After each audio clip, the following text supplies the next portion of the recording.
সোমবার সকাল ৮টা নবনিযুক্ত সেনাপ্রধানকে স্বাগত জানাতে প্রস্তুত শিখা অনির্বাণ।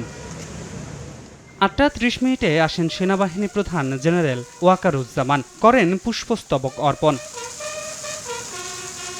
এরপর সেনাপ্রধান যান সেনাকুঞ্জে, সেখানে গাছের চারা রোপণ করেন তিনি। এর আগে তাকে গার্ড অব অনার দেয় সেনাবাহিনীর একটি চৌকস দল।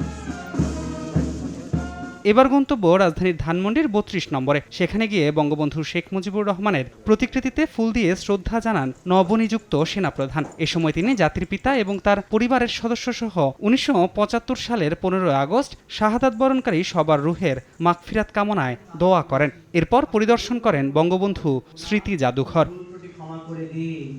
সবশেষ সেনাপ্রধান যান সাভারের জাতীয় স্মৃতিসৌধে, ফুল দিয়ে শ্রদ্ধা জানিয়ে স্মরণ করেন ৭১-এ দেশের জন্য জীবন দেয়া শহীদদের।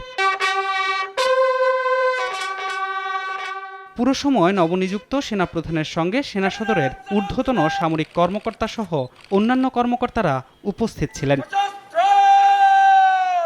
ধ্রুব ব্যানার্জি, সময় সংবাদ, ঢাকা।